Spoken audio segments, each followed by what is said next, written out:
Hello and welcome to the Kathleen Spracklin podcast. I am a woman on a mission to gather a cadre of writers, thinkers, and teachers who are transforming the world one character at a time. But first, I'm teaching Zettelkasten. So here we are in an amazing, fun experience. I'm installing a quote. I've shown how to do this before, so that part's a review. But what an amazing quote. It provides an incredible connection between several different aspects in my Zettelkasten. It was just a great deal of fun installing it. And what's even more fun is that the quote is from a dear friend, Julianne Sharer. And Julianne Sharer, besides coming up with some wonderful quotes, is a composer and a story writer. And in fact, she composes music that is story. And you will just love the piece that I have linked in the description. It's a piece called Street Circus. And you will actually be able to see the performers in your mind when you listen to that music. So treat yourself to following that link and listening to Julianne Sharer's wonderful piece called Street Music, and have fun with me as I show you the incredible connections of one quote, and also review how to handle quotes in your Zettelkasten. And I might also say how not to handle quotes in your Zettelkasten, because I created initially a whole section for quotes, and that was a big mistake because they get isolated and they don't get to interact with the other ideas. So I kind of put myself in a corner with a quote that I like very much that I'm still pondering what to do with that, because I do have a firm rule not to renumber cards, but I'd sure renumber that one if I was ever going to do that. But we're not on that one tonight. We're on the fun installation of a magnificent quote from Julianne Sharer that has a lot to do with the Zettelkasten in and of itself. So you are going to have fun with this. I know I'm having fun bringing it to you. So let's go over to the down-facing camera and wait till you see the view. You'll know right away that this is a special, special podcast. Okay, before we get started with specifics, I wanted to give you this incredible overview of what we're going to be talking about tonight, because let me tell you, this is a really, really interesting main card that I'm going to be placing tonight. First of all, I want to review with you my method of handling quotes. Quotes are an awful lot of fun, and we use them a great deal in our work, and they're just add delight, especially when they're very well composed. And this particular quote is from, as I said, my friend Julianne Sharer, and it was a quote in a personal conversation. And so I created, of course, an author card for Julianne. And just in the current spirit, I've been sticking with the suggestion of Jay's to use the Q dot or a different letter other than always R dot. So I'm using Q dot for quote, and Julianne Sharer _Q for quotes. So this card will collect the bib card for whatever quotes I get from Julianne. And I must already go back and harvest some because she's quite brilliant. So the quote that I'm dealing with is from a personal conversation that was yesterday, Saturday, August 17th. And she made the interesting remark that if your ideas are not on the cards, how can you possibly have a Zettelkasten be your second brain? Think about it. I thought that was a pretty insightful statement. So now I wanted to show you what all that one statement connected to. So I'm going to switch the focus to a more usual one where we can see the cards individually. But before I do that, I want to show you where all it goes. So this is the quote card. Here is the main card that was created from the quote card. And you can see that it's joining a rather well-developed conversation, and we'll get a chance to look at that. And the quote links to not one, not two, but to three different conversations, cross-linking an amazing number of cards in the Zettelkasten. This is a fun quote, and you're going to enjoy it.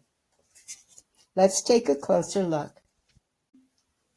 Okay, here we are in our more familiar view. And here is Julianne's quote.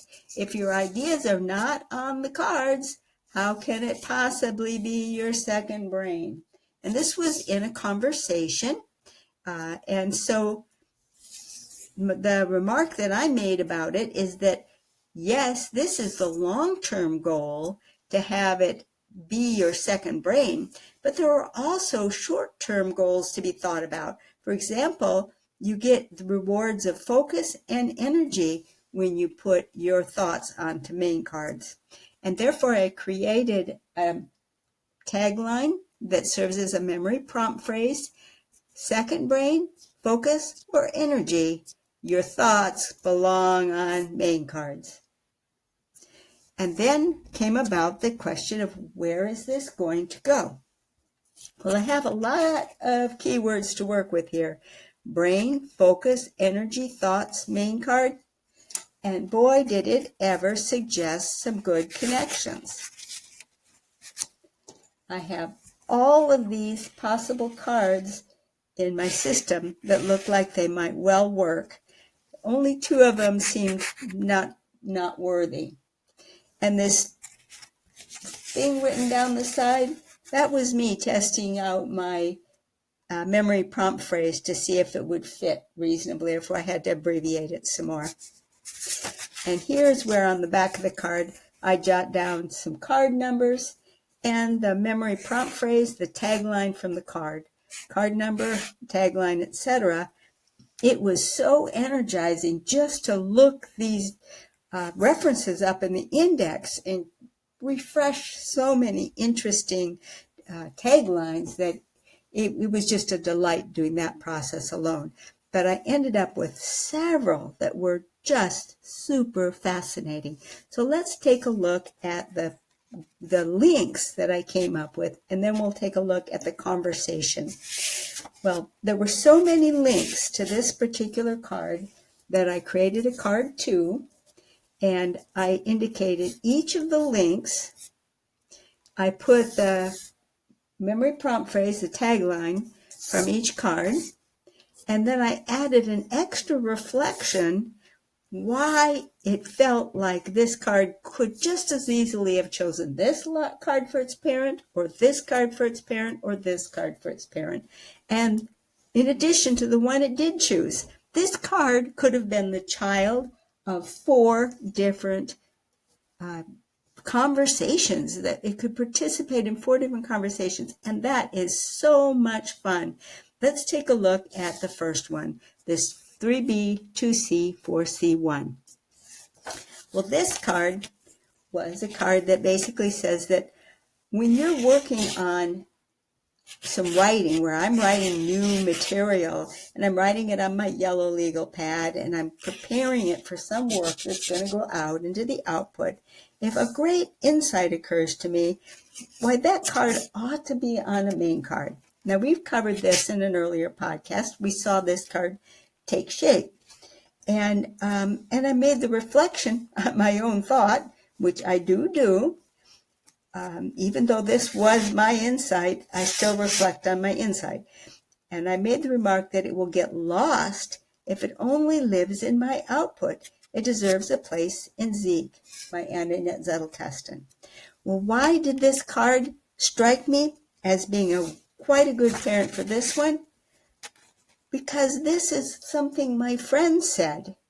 And if I don't make a main card for it, it's going to be just as lost, and even more so because it's not even going into my output. So these two cards are related because I have to make a main card or something wonderful is going to be lost. That was the link between these two cards. So how do I reflect that? First of all, the way I always reflect a link. If a card has a parent that is not chosen, a potential parent that is not chosen, then I always make a directory card for that card so that I can log the link where that card went that could just as easily have been a child of this card, and therefore these two cards participate in a conversation that's quite interesting. The conversation about let's not let things that are valuable get lost. And you know what else is fascinating about having this directory card? If I didn't have this directory card, the fact that these two cards were related, that in itself would have been lost. And the directory card keeps that from getting lost. Isn't that fun? So that's my first link.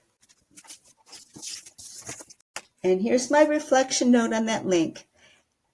A new insight deserves its own main card. Why? Because it would get lost.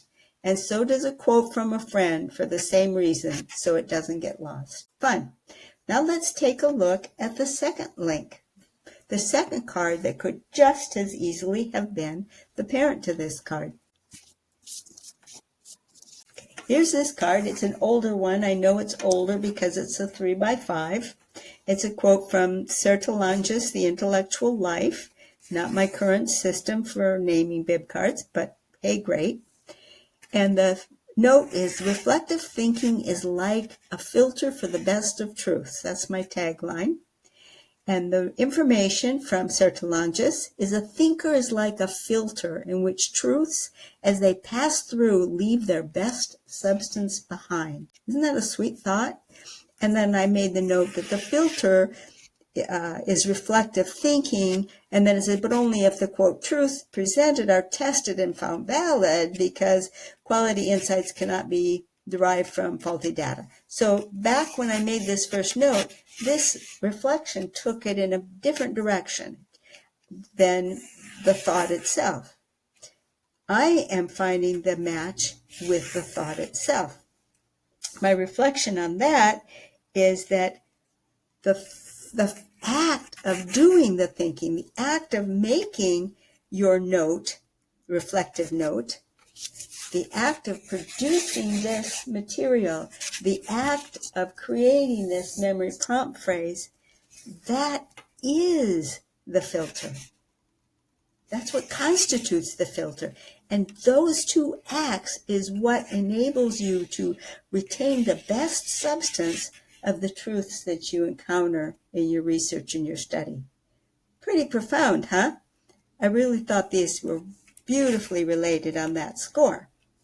Now, this card already has a child, and it's an interesting card in of itself. There's a conversation going on here. Its child card is from Robert Atherton. Robert Atherton is, I met through Scott Shepard's Right to Freedom program. He's writing a book that I cannot wait to get my hands on. And some of the area that he talks about is how to think beyond your brain, that not just using your bare brain to think, but having powerful aids that help your brain think. And one of those that he was talking about in one of our Right to Freedom meetings was the idea that reflective thoughts and the art of writing those thoughts down gives you a scaffolding for your reasoning and your thinking. And so I thought that's a really exciting conversation in and of itself. It's saying not only is it a filter, it's also a scaffolding. So my new card, my quote from Julianne, could very well have just been another element in this conversation. But it wasn't the best match, so instead it became a link. So here's the directory card that goes with this main card, and it already has one child, and now I show a link to see also my new card. This keeps track here that it belongs to this conversation very much so, and this card could easily have been 1M2C-2, quite reasonably, but it had a better match. That is not lost, though. It's collected here in this conversation. So now we have two interesting conversations that the quote from Julianne could have belonged to. Yet there's one more.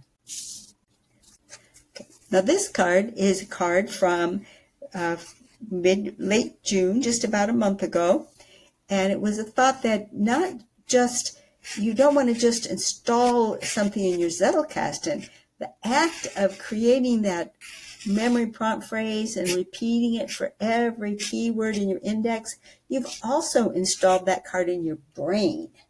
And I said, even in my being, because it gets so well installed. And that is my thought on the value of a complete thought index rather than just keywords.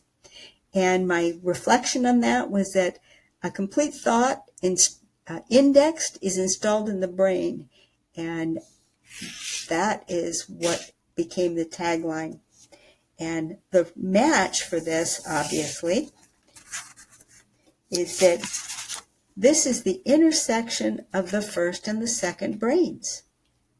You see, the Zettelkasten is often called your second brain. This card is talking about installing it in your first brain. And now this card is talking about installing it in your second brain. So both brains get a copy of the thought. So this could very easily have been a child of this card. Now this card already had a child, which is this card, which was don't begrudge the time installing a card. We went over this one a few days ago ourselves, well, actually about a month ago, and the thought that I had that I wanted to capture was that the more you really install a thought in your mind, the more available it is for deep thinking, for setting up implications, and for applicability. And that's a wonderful value coming out of installing the card. That was the child of this card. And clearly, this quote from Julianne could have been another part of this conversation. It could just as easily have been 3B, 2C, 2B, 0A-1B. So I make a directory card for it. Here's the directory card. It shows the whole conversation, the parent thought, the existing child thought, and the new could have been child thought, which links over to its position where it did link in. So now we have three completely different conversations that our card could have belonged to. We have three places that our card could have gone. And yet there's one more, which is the place where it did go.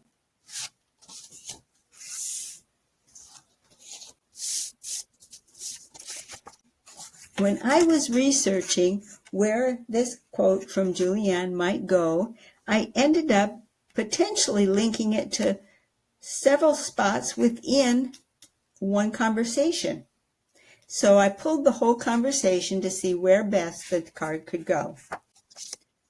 So here's the conversation. The conversation begins by talking about the power of a key term index, that it can generate surprises. And the quote on this was, don't be too quick to reject a reference to a matching key term that points to the wrong area. Take a look at it. It might not be the right home, but you'll get a spark of energy and excitement, and your whole brain will come alive, because our brains are connection-forming machines. And guess what? That is a perfect parent, the perfect parent for this one, because this one is actually talking about the kind of benefits that you're going to get by installing your ideas, and it's the pop of energy. The pop of energy that you get from installing the quote into your Zettelkasten. But this card already had quite a conversation going. Look at its directory card. Now this is our new entry. But look, it already had 3 elements of the conversation. Now, you might be wondering, what's that 0 doing in there? There aren't any zeros in the effortless numbering system until you get to 10.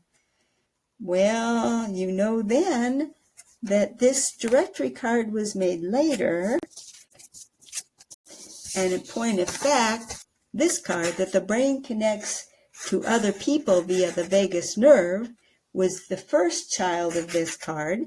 And before I had the directory card so that I didn't need to fool around with numbers, this card came along and I had the notion that, I've got to insert it in front. It really belongs ahead of this one.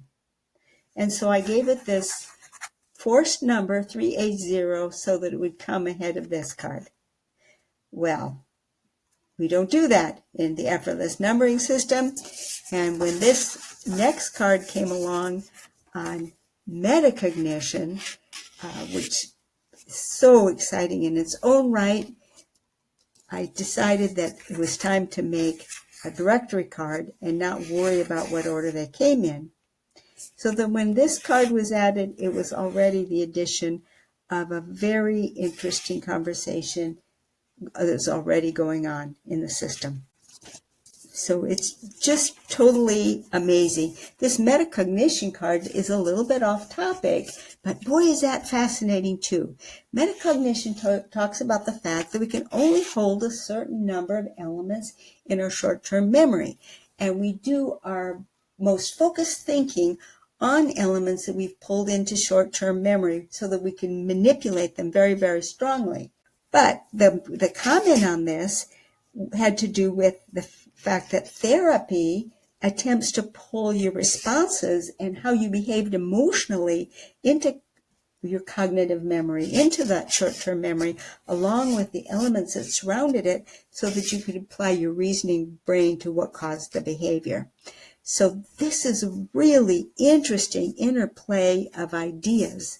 And the link factor for this one is the link to the main one, which is the dramatic power of the key term index and the power of that interrelatedness, which is expressed on this card, which is why this card said, I want this card for my parent. Well, I hope you enjoyed that as much as I did.